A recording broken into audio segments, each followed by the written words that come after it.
Okay, it is now 1:30 p.m. I would like to call the Cultural Resource Review Board meeting of February 13th, 2023 to order. And we'll start with roll call.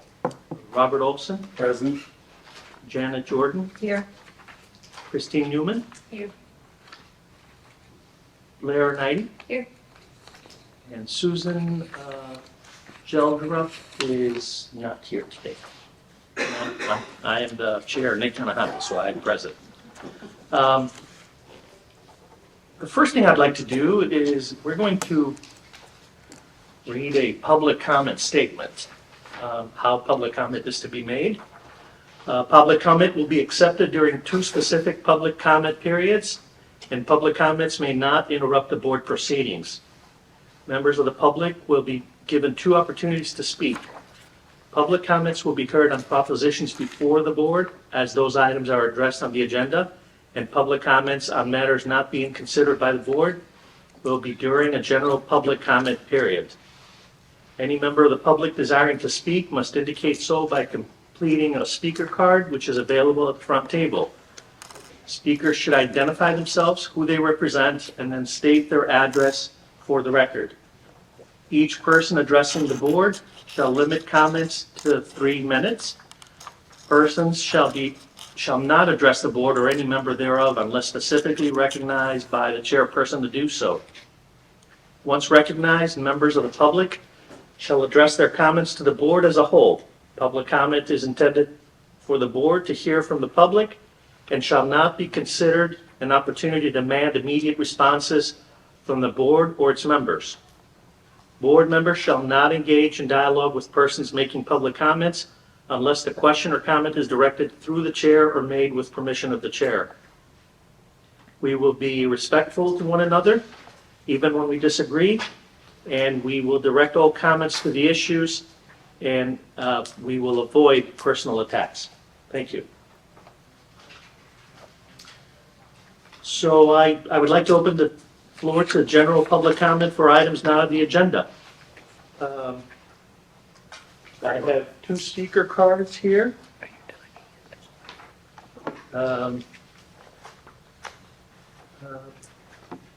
Benjamin Brandau. Thank you, sir. Were we able to get that to? Unfortunately, I haven't received your email yet. It's not going to come through. It was pretty big. Yeah.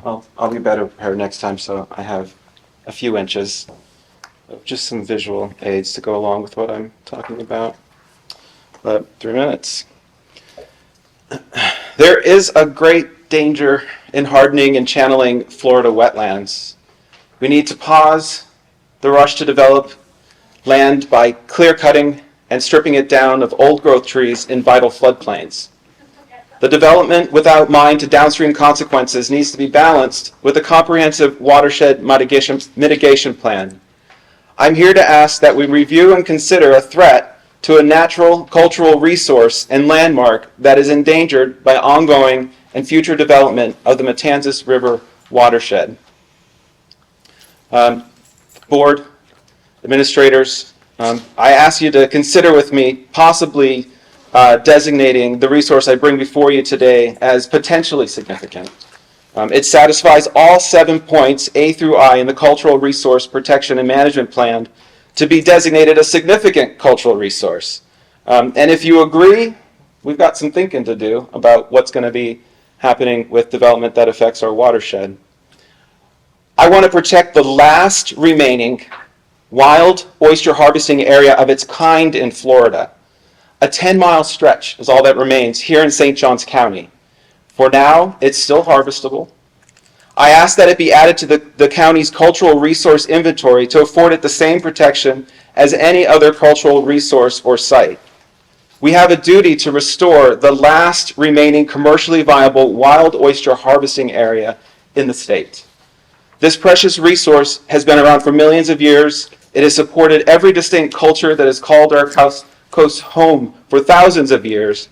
The same Menorcan families that have been tending to the shellfish industry here for centuries are still doing so today. This makes it of a particularly unique or special significance to the cultural and historical heritage of St. Johns County. Watershed development has irreversible and irretrievable impacts to the Matanzas River Basin and its oysters if done without mind to engineering essential floodplains and wetlands. Ignoring the need for a wetland buffer to treat urban drainage has an adverse effect on St. Johns County oyster habitat. There should be no further disruption to land vital in preserving this oyster habitat, a significant cultural resource that must be saved by this review board. I'm here to encourage everyone to treat nature as the most important cultural resource we have, because it is. We need to defend what we have left with everything we've got. Particularly vulnerable are our oyster flats because they depend on clean freshwater runoff to thrive. The rest of Florida's oyster habitats are gone, 3 minutes. endangered, or polluted. Ours is the last sliver left. It will starve or be poisoned if we don't act swiftly. Irresponsible development is replacing freshwater runoff with urban drainage and industrial waste that goes straight into our fragile ecosystem through canals, ditches, and culverts. Mr. Branda, excuse me, your 3 minutes are up. Do you have a Thank lot more to read? No, that Okay. was it. What? I have 3 paragraphs. If you want to go ahead and finish. Basically, I just want to talk. We've got a hodgepodge going on of developers just going in and doing what's best for their interests, not looking at the total picture. And I feel in order to protect this last little oyster reef, which is disappearing, we need to look at making sure our watershed stays healthy because we are nearly pristine, one of the last remaining places in this county. If anybody wants to spend about 2 hours talking about this and related subjects with me, I'm an eco tour guide. I forgot to say, Benjamin Brandow, 291 Cubbage Road, Geotrip and Adventure Company. And we can go out into that last remaining wild oyster harvesting area. If you've got your saltwater license, you can harvest. Mr. Chair, 160 pounds. One question. Sure. Where Mr. Olson, mention your name because it's being recorded. Robert Olson. Where is this 10-mile stretch? Could you- Yeah, it starts at State Road 206, right there next to the Janung's Fish Camp, and it heads south about 10 miles. Of most importance for runoff is our Pellissier Aquatic Preserve area, everything happening out there in Flagler. Those oysters still have plenty of food. They're thriving, but outside that area, in the Moses Creek area right there, basically Moses Creek to Pellissier Creek. We can still harvest recreationally in a few areas around the state, but everything else is either polluted, degraded, or starved. Apalachicola is closed till 2025 until we can get a chance to look and see what's happening there. So, and with our GTM and all these resources that are here, Matanzas Riverkeeper, she's located right there on the site. And the thing is, bringing back wetlands, it brings back food security. It replenishes our aquifer. There's so many other benefits to making sure that we don't just let our water run off the land. If we're going to have a water crisis, why are we slashing and drying up our beautiful sponges that keep us resilient from drought? And we're just sending all these pollutants down, causing 1,000-year floods and kill zones. And the solution is, thankfully, since 2007, we've been gaining wetlands in our country. And here in St. Johns County, it's been a big part of our culture, this watershed that we have. And it's as precious as any Spanish ruin, if not more so, because our lives depend on it. And we don't have food resiliency now. We've gotten rid of our primary food resiliency along the coast, all of our estuary. 80% of the fish that we eat in the grocery store, they come into our estuaries.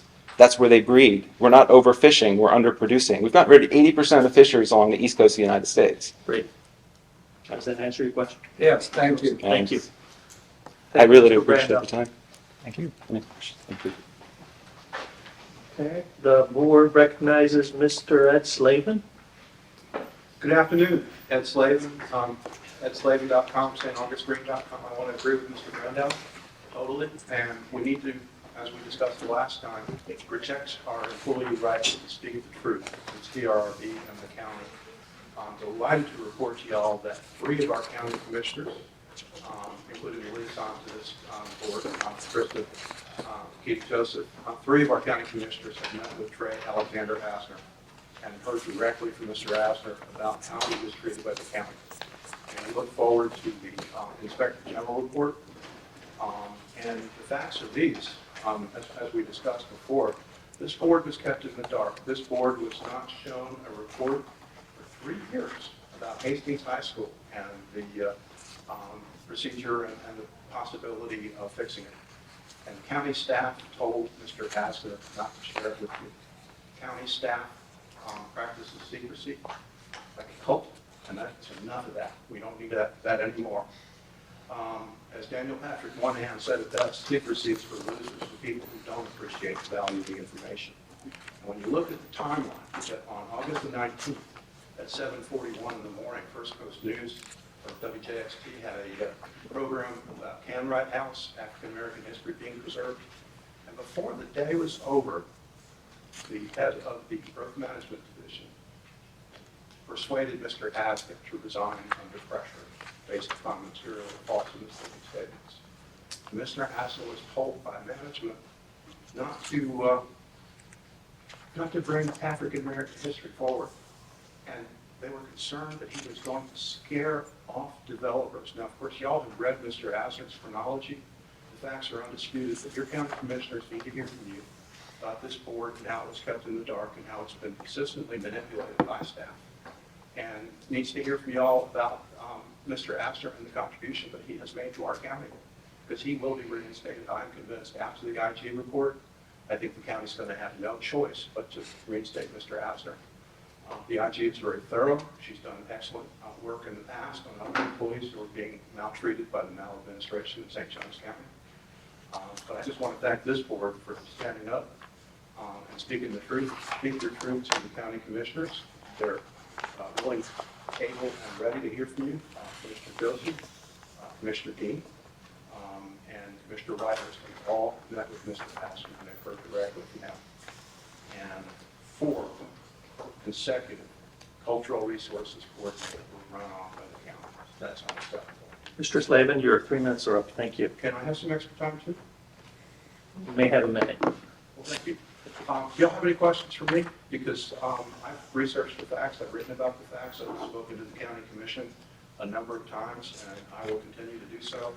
And in the words of a Folio Weekly article about me and one of the projects we worked on back in 2014 having to do with the city of St. Augustine and no-bid contracts, I think Susan Cooper Eastman said that she compared me to a hurricane and said, but he doesn't quit.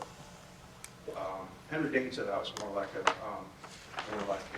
nor'easter that stays around for a week, but I'm not letting go of this. So you're going to see me here until Mr. Astor speaks. And y'all need to be first. You need to tell the county commissioners and the press, whoever talks to you, what your opinion is. Don't hold back. Because these staff people, they work for us. It's in the Constitution, the Bill of Rights. I know their lawyers don't believe it, but we do. Thank you, Mr. Slavin. Thank you. Thank you. Okay. Next, before we hear our agenda items, I think we need to approve the agenda from the previous meeting, the minutes. So moved. Okay, Mr. Olson moved, so anyone? Second? Second. Seconded by Ms. Jordan. Thank you. Okay, let's get on to our agenda items. And public comment will be heard for those items after each item is addressed by the board. Number one thing is the finalization of the designation of the Bluebird of Happiness and Haley's Court sign in Volano Beach as significant cultural resources. Okay. Right, so to continue the discussion, this was discussed in the December meeting, both of those items that exist in the Volano Beach area. Haley's Court is in the county right-of-way, and the Bluebird of Happiness is also on the Volano Pier.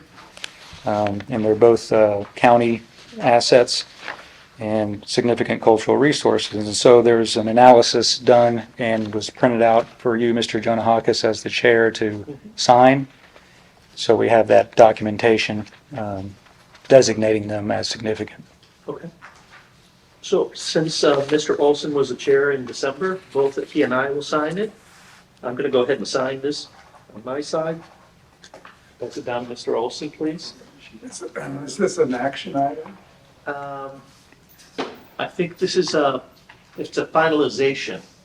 Okay, So, so there's no action. correct. I think you just need to sign that form since it was begun before I took over as chair.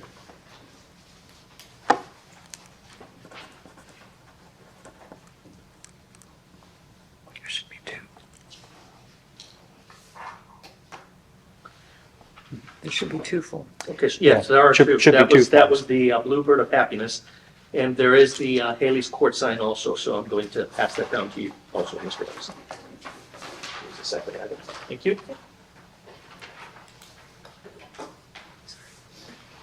Do we need to open the floor to? Yeah, so I'll open the floor to any public comments on this agenda item. This is Sally O'Hara. Ms. O'Hara, how are you? Hi. You recognize. I just wanted to say thank you for designating it as significant, and I'll be tracking the other historic properties with the new asset inventory, hopefully down the road. Okay. Thank you, Ms. O'Hara.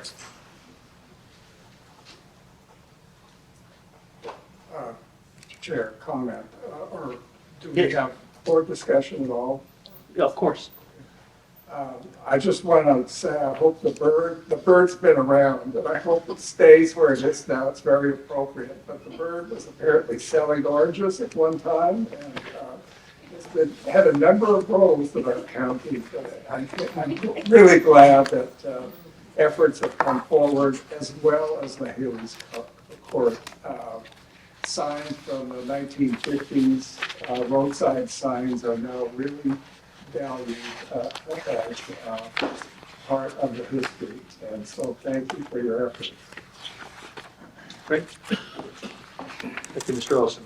I think we'll move on to the second item on the agenda. There's a staff update on the proposed Hastings Community Center and Library project located at 401 North Main Street in Hastings.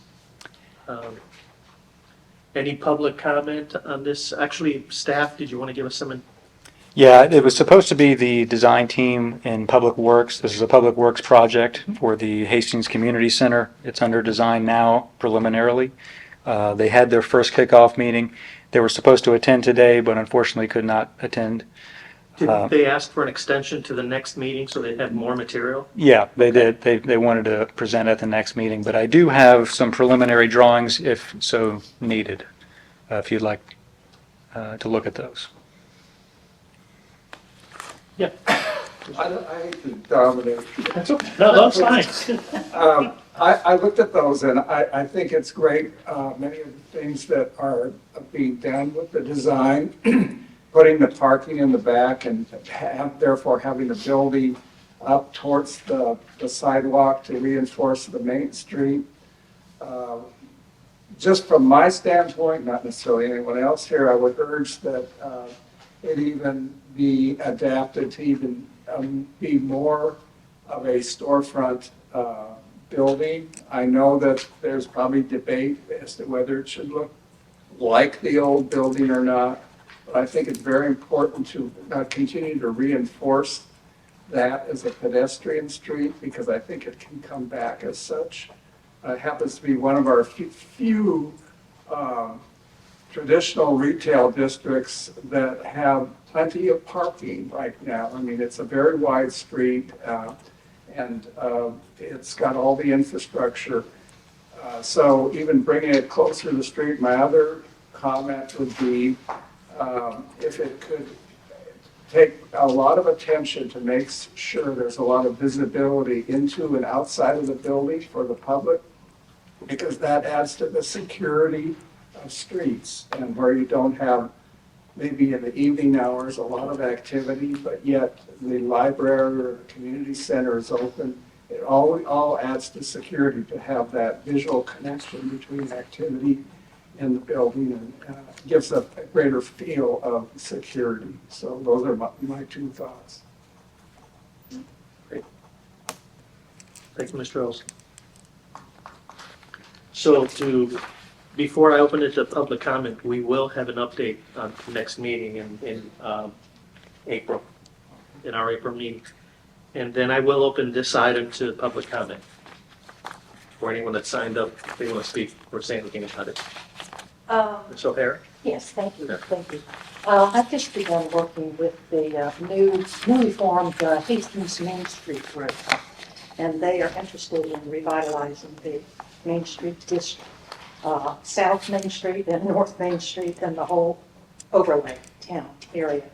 So I am interested in historic assets that have been inventoried in the town of Hastings.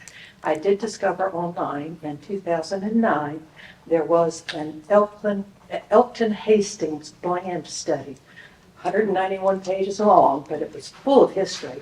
But they omitted the town center, the very district that these buildings are in, which I thought was interesting. A lot of history, but I want to know if there's plans in the works to identify the historic buildings on that street, or, again, preserving the history of the district.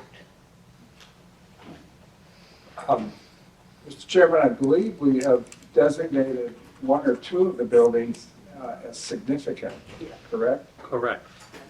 And we also have a survey of the buildings along the street. I believe that was done 2 years ago, right? And we also designated the old jail, which is around the corner from the main street.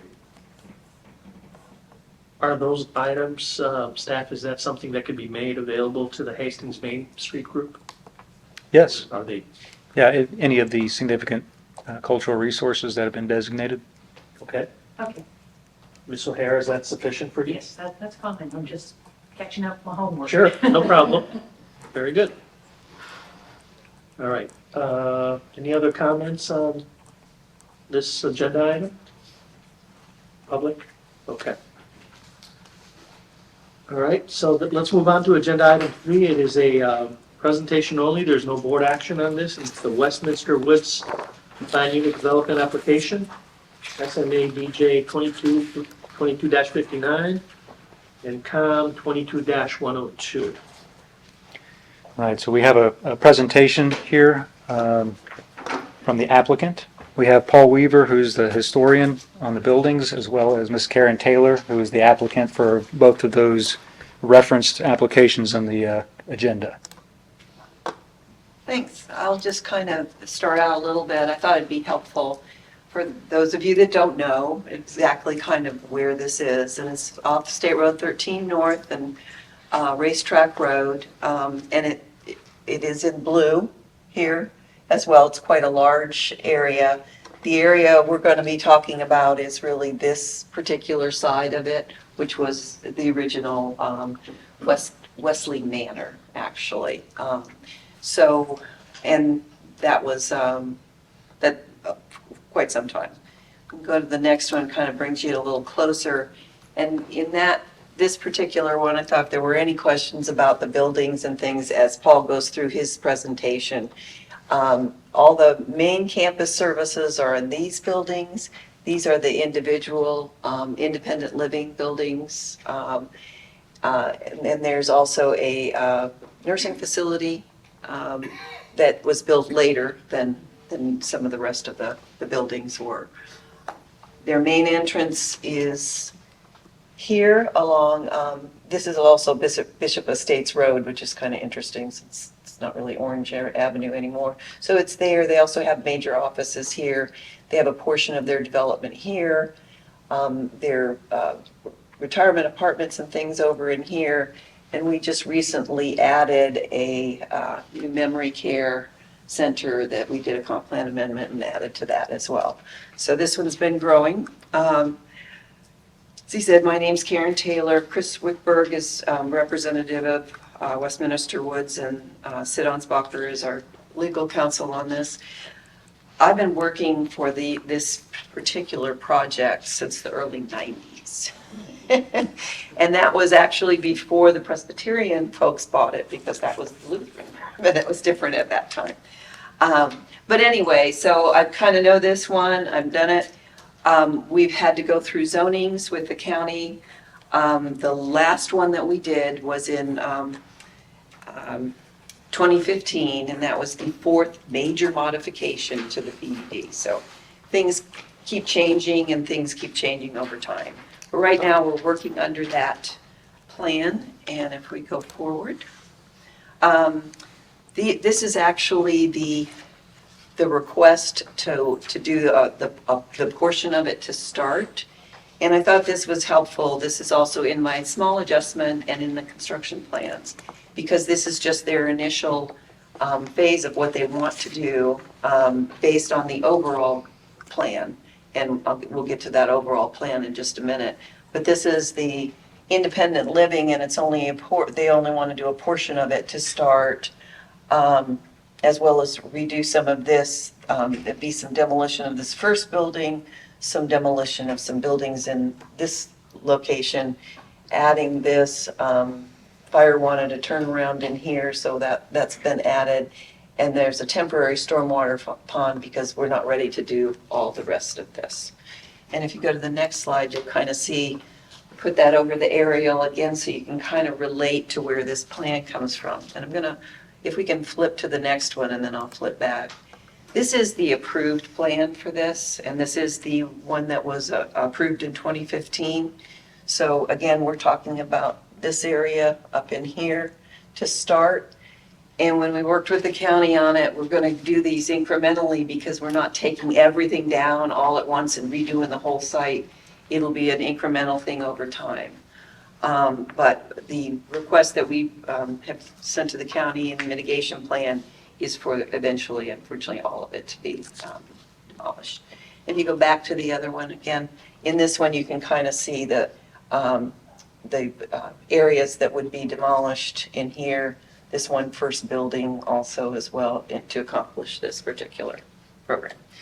And with that, I'll turn that over to you. Okay. Next slide. Yeah, here we go. I'm Paul Weaver, President of Historic Property Associates. I live at 5 Milton Street in the city of St. Augustine.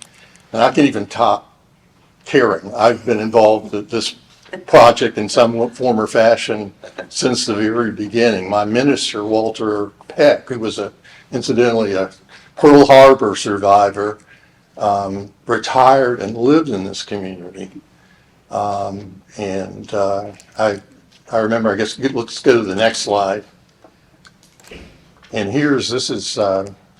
and by the way, I hope everybody, I know I talked with Ryan and hope everybody got a chance. We're going to give you a little bit of synopsis, but we sent the Historic American Building Survey study and the mitigation plan to everybody, so I hope you had a chance to look at it. But this is sheet 1 of the plans that Bob Broward did.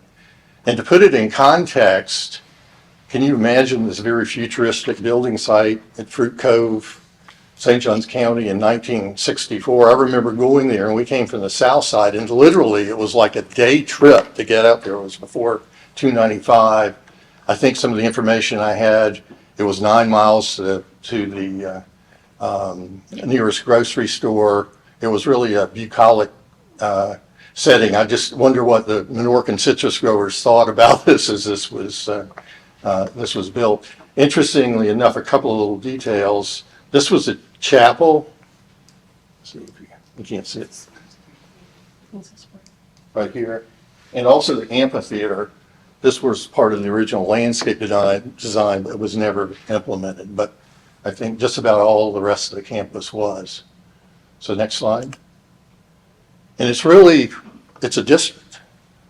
It's composed of 6 public buildings up in the north part of campus, and then the green buildings are the row houses. And also, we did an inventory of landscape features, and we got some comments back from Jan, and we generally talked about the art, but in the final report, it was very fascinating. We did an inventory and a brief biographical sketch and description of the artwork and all of the artists, and a lot of important local artists, and a few I think that you could say were of statewide importance. Next slide. What really got this building on the radar was a study in 2018 by the University of Florida. Next slide. And it identified Wesley Manor as one of the 50 most important mid-century modern building complexes in the state of Florida. Next slide. Also very important because of the use of public art in the building. Next slide. And here's the architect, Bob Broward. I wouldn't say he was a friend, but he was certainly an acquaintance. I best knew him because of his biography of Henry John Clutho and his work with historic preservation, the Historic Preservation Commission in the city of Jacksonville. But Wesley Manor, based on this study by the state, and I think other people that have written and analyzed his work, was one of the two most important projects he ever did, and certainly the largest. The other was a Unitarian church in Jacksonville. Next slide. And the other thing that we got, information we got, was Edward L. Doherty, who had pretty much been a line item, but did a lot of research, and really a landscape architect, educated at Harvard, studied in London, and is considered the dean of landscape architects in Atlanta, and is of regional importance. So what we've done as we get into the particulars of the site is we've done a comprehensive history. We've come up with about 100 photographs of the buildings, the interiors, the site features, and the art. We've scanned in over, we've got all the original plans, missing a few, but that's part of the documentation that we've given to the county. We've also sent it to the Florida Master Site File for recording purposes. I've sent a copy to the St. Augustine Historical Society, and they've accepted it as part of their collection. And I'm also, because of Bob Broward being from a long-standing family, I don't know whether it was his grandfather or his uncle, Napoleon Bonaparte Broward was governor of Florida, and I knew his cousin, who was a librarian up in Jacksonville, but a very important long-standing family. We're going to send everything to the Jacksonville Historical Society as well. But important, keep in mind, it's a district, I would, under the National Register criteria. So the site is important. Here it is. It's at Fruit Cove, just on the south side of Julington Creek. Next slide. And you can see this is some of Edward Doherty's landscape features. I don't think this will anchor is, but it's part of the landscape of the site with the lighting. Next slide. Beautiful setting, a tributary of Julington Creek, and you can see these are the row houses on the other side of this artificial lake. Next slide. The fountains that were designed by Doherty, and this, we'll get a more close-up slide, but in this fountain to the left is part of the artwork that was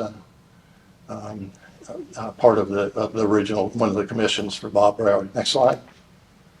And here we get into the architecture itself. You can see the building dedication. Bob Broward, Robert C. Broward, AIA architect and landscape architect, was Ed Doherty. And the Archer Company was a very, very important building contractor. All, I think, very competent people in sort of the early prime of their careers. And this is the entrance to the administration building. Next slide. This again, Building G, the administrative building. And Kathleen David, this is one of the pieces we'll see in a little bit more detail later. Next slide. This is the health center, which was built in 1969, a little bit out of sequence. I think Bob Broward did the conceptual design for it, and an architect out of Birmingham, Alabama did the actual design and was an on-site supervising architect. Next slide. And here, this is the dining hall river lounge. Really interesting modernistic chimney here that Broward designed as part of the architecture. Next slide. This is the trading post, and again, Mary Ann Bryan did the mural to the left, and you can see the very modernistic architecture of the storefront here, and the roofs, these multiple gable roofs that are throughout the complex, and the lighting too. Next slide. It might be helpful too, just to, when you're talking about that, those buildings that are up there were all like a community type thing with a courtyard in between, and those. Right, those were the public.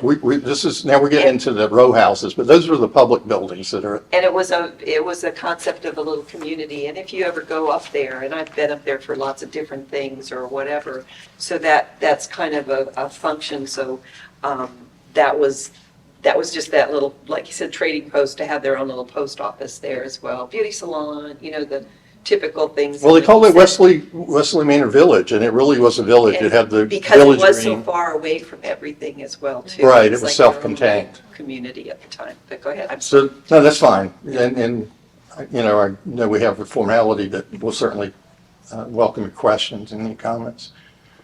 This is one of the row houses, all of the same, kind of a cookie cutter design, all similar. Next slide. And this is kumquat. They're A through K, I believe.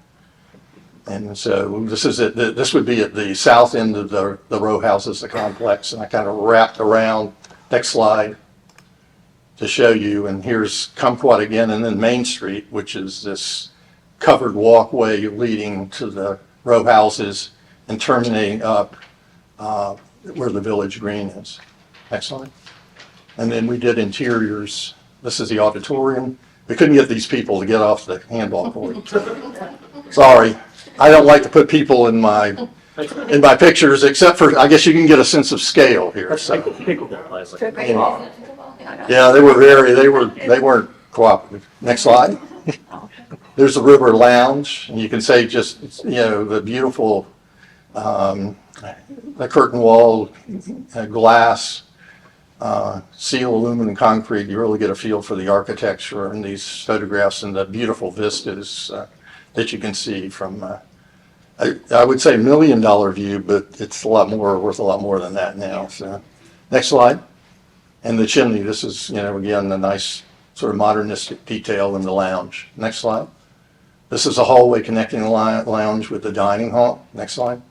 And this is a dining hall. You can see the lighting. Pretty much everything's intact. And to the right, you can see this would be, I think that would be the view. That would be the view to the right in the first slide on the left of viewing the creek. Just a beautiful vista of that area. Next slide.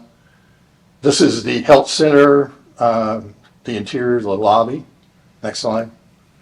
And this is the administration building. They call it old admin now. There's a new one that's south of the historic campus. Next slide. And then this is, again, the administration building, Building G, the art room, and they have a little museum there. Next slide. And then one of the really enlightening and fascinating things for me was the artwork. And everything, this is a little bit, I guess, it's personal property really. Part of it has already been removed. These will, absolutely in some form or fashion be preserved. They're portable. You can see this is on, a stand right at the entrance. This is Anne Williams, the cathedral glass panel. Next slide. This is a Kathleen David. We saw this at the entrance to Building G, the administrative building. And all of them have we got shots of the plaques just to document them. Next slide. This is a Roy Craven. I think I knew him. I went to the University of Florida, got 2 degrees from there, and he was the director for many years of the University Gallery and a very, very accomplished artist and also an art educator. Next slide. This is my favorite piece, and I can't swear, but I think I took a class from Memphis Wood in Riverside when they had the Jackson Museum of Art, and it was an old historic building on the Blair. I think the row there. That's where the original art museum was.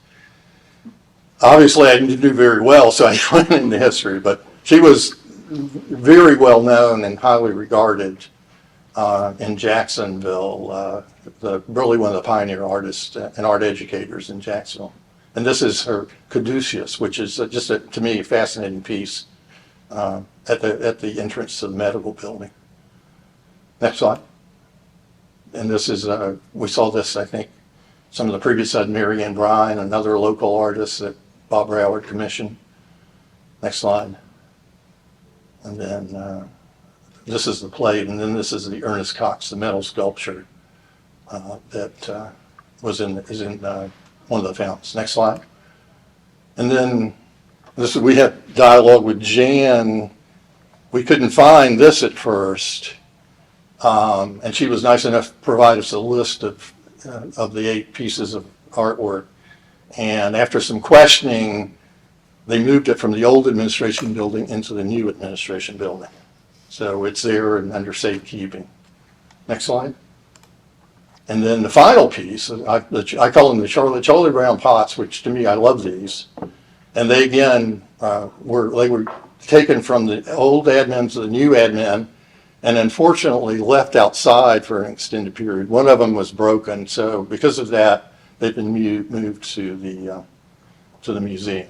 But this is the final of the 8 pieces that Bob Brower commissioned at the time Wesley Manor was constructed.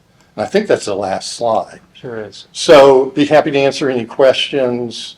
Again, we've done this HAB study, which all we had before was that 3 pages or so from the University of Florida study, really nothing anybody else has done. So we really put a lot of effort. It's important to document this through the history, through the drawings, through the photography, and it's all been given. Matter of fact, on this slide, I'm giving the final of everything, including the photographs and plans to the county. And then that's part of the mitigation plan. There's a commitment to repurpose the artwork. And then as buildings are demolished over time, the owners are committed to, if there's anyone interested, they're willing to commit features of the architecture, windows, whatever they are, to anybody that's interested. So that concludes, and be happy to answer any Maybe questions. Just a little added for you. You know, so yes, the plan is eventually to demolish all of it. Robert Broward also went and studied under Frank Lloyd Wright for a while. So his organic type of building materials, and then I know you're probably all very familiar with all of his different things. And they've done an excellent job of trying to keep up with some of that. The roof structure is very difficult, as you can imagine, with the sawtooth type. And, you know, Frank Lloyd Wright was good with the flat roof too, that had issues. So a lot of this is just a timely type thing, that it's just kind of how it has to kind of end up going. And so we started on this a while ago because we knew that was, you know, something important. Karen and I have been talking, we've probably been talking about this for 3 or 4 years, how important this documentation is. And I will say, we're lucky, but it's about as comprehensive a documentation as I've either done or particularly seen, to be able to get the, you know, the number of photographs we did, and also the fact that the owner of the Westminster still has all of the original plans, and we'd be able to scan all those in and preserve. Very helpful and cooperative in doing this. Yeah. And again, so this will be something that goes, but you probably won't see it past this point. What's the timeline for demolition? For the first portion that you saw, probably within a year. Year could be, And I think Probably within the next 6 months. within 6 months. Yeah, we're in for permits right now. We're waiting on the construction plan approval and stuff. I didn't know how long it'd take you to mobilize or whatever. And that's a portion of that building. If we go back to slide. it's going to be the azalea and Back up to slide the number. the first of the row houses. That's, yeah. So, yeah, it's a portion of the main building, as well as the first row house here, and the entrance feature that would see. That canopy's not there anymore on the entrance. It used to go all the way out to the thing. It kind of had some disrepair and was removed. Yeah. I have a question. Mr. Olson? I guess, a couple questions. First for the staff. Has the PUD actually been approved on this? So we're seeing it after the approval, or what? What we have now in for review is a small adjustment to the existing PUD. Okay, so that explains why the demolition permits are being acted on. Okay. So at no point in just relates to our ordinance that spells out the work of this board, we don't comment on anything that goes directly to the commission that has, involves properties like this? We don't, I guess. Is that right? Yes, I mean, you are the advisory board to the Board of County Commissioners. Well, I think this is the first time this has come, at least if it's happened in the last 3 or 4 years. It was if I'll interrupt you for just a moment, yes, it was approved in 2015, so we were working on it in 2014. There's also an archaeological site that is on the map and is a preserved site as Okay, well. so- But the buildings didn't come up during that time period. So this project was reviewed and commented on by this board in 2015. Is that correct? Well, it was, I think it was reviewed by staff, correct? It would have been Robin Moore? Yes, I mean, I'm really sort of interested in the procedures because I'm still learning the procedures here, but the way I read the ordinance, if the county has an action that may affect historic properties or properties that might be historic, that this board is, I don't know, part of the ordinance is that this board advises on. I believe the small adjustment does not go to the Board of County Commissioners. I think Just a staff. original approval. Oh, the original approval? He's going back to the original approval, and I don't Okay, know gotcha. what the regulations were at that time, to be honest with you. That's almost 8 years ago. We basically were working on it. We submitted it in 2014. It took till 2015 to get it approved type thing. So it would have been kind of on the cusp Mhm.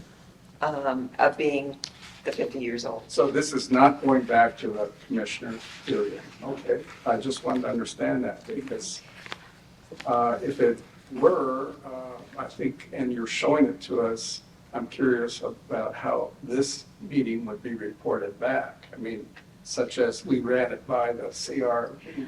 Well, we were invited to bring it to you Oh, all. okay, well, thank you for coming. It really is a great presentation. So. So that you guys could kind of hear us talk about it too, see it in a little different manner. That's why there's no real action today. And what I was trying to explain with these small adjustments is that, again, not everything's going to be mowed down at the same time. So each time we come in, we'll do it and show what the next step is and the next one is. But all this documentation will be filed and with the state. And then, as Paul told you, there's the mitigation plan. So as things become available to agency, people that are interested in them. So, Yeah, this really came from the developer. I mean, they initiated this and they didn't fight it. They really thought it was important that they did the HABs documentation, they did the mitigation. Yeah, I mean, that's good, that's good. It's too bad in a way that, it's a large site, it's too bad that at least a portion might have been able to be kept, given its architectural importance. Part of it's viewable from SR 13, right? I think you can see. Yeah, I mean, you saw on the slide, you can see the bridge there. It's very conspicuous. It's a large campus. and it's still going to wrap around basically. That little center area that he was talking about is the tributary. A portion of that was actually their sewage treatment for years. Yeah. They didn't have the same kind of regulations. Don't say anything back 1964, there. right? But in the 60s and 70s, and even when I was working on it in the 90s, that was still functioning. They finally took that off and put it on sewer and cleaned that whole lake out and made it nice. And it's a beautiful pond now. You would never even think about that. But it's things like that kind of happen. You know, the other thing is this is all slab on grade. And so you know what's happening, and we are all experiencing it as well. So they're in a situation too where they have to protect elderly people, that kind of thing. So there's no way to raise those buildings. I have a quick question. Nick. Sure. The archaeological site, you said that, and I saw in the plan as well, that it's going to be protected. Around it, yeah. That was done in 2015, and that was what the original assessment caught, I guess, and identified. Right. And I I'm not an archaeologist and I wasn't involved, but my understanding is that was all properly done, approved by the state. It's all on the radar. And so that site is going to be protected. And I think it's preserved but not documented. I don't think they wanted a sign or anything. Yeah. Kind of the new thing, Yeah. don't let people know there's something Well, the here. people that need to know. And Yeah. then, to avoid pot, hunters and things like that. I don't think it's a matter of full public record. But it has been done, I think, professionally and properly, so. And another question, was the new little addition, was that done as well in the original report, the survey? The, The archaeological did you say there was another parcel that was added? Yes, and we had to do an update Okay. to that too. That was, Archaeology that was, also? yeah, Okay. it was four, well, like 3.5, almost 4 single-family lots. Yeah. So they'd had homes on them, they'd had, stuff. They didn't find anything on that. And I have a general question. The new building that you're doing, the one large sort of monolithic building, now are we to understand that that's done because of the age of the buildings and climate change and water rise? Is that the whole reason why they're being replaced? Well, well, some of that, and again, these are old organic. And I stress the organic, because you guys know what that means if you look at any of the stuff that Frank Lloyd Wright did. That's why, the Imperial Hotel first one isn't there anymore. There's a replacement for it, which now there's going to be another replacement, by the way. So it's so this was the plan, and it was developed initially before these folks bought it, but it was added onto and expanded and changed a little bit. So this has been in the works. Like I said, this was my 4th major modification. Did those about every 4 to 5 years. Okay, and the replacement is one large building, correct? That Yes. kind of curves and. Yes, Zoom and into just that. the initial part is only a portion of that if we go to 5. 5. Yes, and so that replaces and adds to their village into here.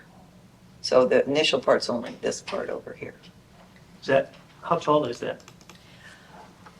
That's actually Here's 3 stories over parking.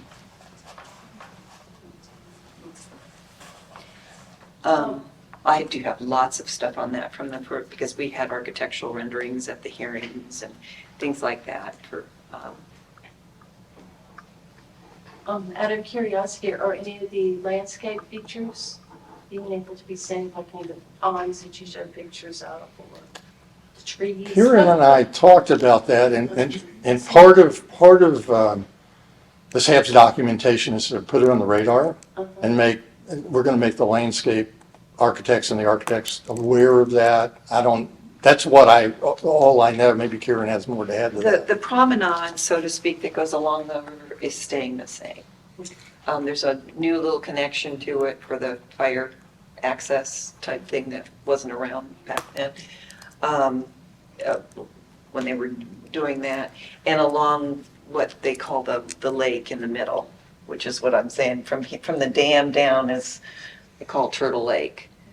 That's all gonna look the same. This is all built. That's modern construction. This is all built, Yeah. modern construction as well. We have a scenic edge requirement in the northwest sector, so, but in this case, some of that roadway and things go into that, so that's why that's all buried like it is. So kind of the exterior is kind of the same, and instead of doing the linear buildings like that, there'll be more of buildings in clusters. Question? Susan Sheldon, a brand new board member here. Who is the owner of this property currently? Westminster Services. And to what purpose would these mitigation plans serve? Demolition, new development? Yes, it is a senior living community, and it goes from independent living to assisted living to the nursing facility. Thank you. Sorry, I should have said that at the very beginning. We had a seat for you. Oh, thanks. Yeah, that's okay. Thank you. So, all right. Okay. Any other questions from board members or anyone? Okay. And we will, once the meeting, I'm going to give the USB to you and so that they've got an absolutely complete documentation. I think Mr. Slavin has it. Oh, actually, Yes. is there asbestos, asbestos remediation plan?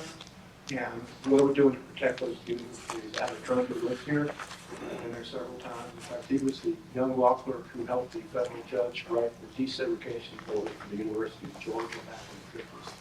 Cool guy, retired minister, retired lawyer. But I've seen the trees, I've seen the campus, it's a beautiful place. Please preserve those trees. And that's a very big part of Thank type thing, because those are very significant trees too. Oh, yeah. Replacement of those, you replace them with so many trees, you have no place to put them in. Exactly. They said we kind of looked at that, and that whole front area, that one building was designed around some of those really large trees in that particular area. And like I said, we don't get any closer on the other side either, along the lake side. So the residents don't have to change themselves to the trees. Doesn't mean they won't.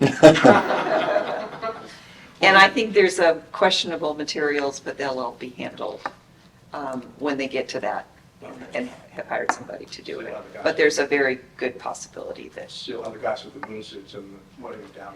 absolutely. Interesting. And Westminster Services, I don't know, Chris, if you want to say anything, I mean, they're a nonprofit that, agency that does these kinds of things all the time. And they have the responsibility of generational people that they're taking care of. So some of that, Yeah, I It's was worth just it. going to say, Can you say your name, please? Chris Whitberg, Vice President of Westminster Services. Great, thank you. We have an active group of residents. In fact, we have a group that has formed a committee to help figure out what to do with all this artwork and how we can repurpose it around the campus. And they're not shy when it comes to stating what they like, and we try to listen to them and work with them, because it's going to be a fairly lengthy process of multiple phases moving folks around, because we don't want to close the campus and do that type of thing. And we have, we've employed an arborist, and they have done several tree surveys, and we have found 4 specimen trees that we've designed around. We did, a few years ago, have a couple of residents sort of virtually chain themselves to some trees, and we mitigated that and worked with them to make sure that we could put some other trees in some other locations. So we try to work hand in hand with our residents, and we're happy to be here to present this information. Great, thank you. right? Thank you. Thank you. Okay. Are there any board member reports? Okay, no board member reports at this time? Any additional staff reports? Just 2 short reports. One is an update on the Canwright House out there on the beach that we have discussed last couple of meetings. There's no further update since December by the lot owner. I've continuously asked, for updates, and, the group that is continuing to do the fundraising effort out there for the potential relocation that's still ongoing. Number 2, for the former Hastings High School, Sarah Newell in the county administration, who spoke to you last meeting, followed up with her. She has spoken to the school board, and currently they're not ready to provide any updates on the property yet. There's still much to be figured out before any potential redevelopment concepts are able to move forward. But looks like our administration will get, whenever the school board gets that scheduled, as far as the meeting, But they're not ready, they're not at that stage yet to provide any more updates at this time. Okay, thank you. Anything else? It is 2:30, and I believe we are adjourned. Thank you, everybody.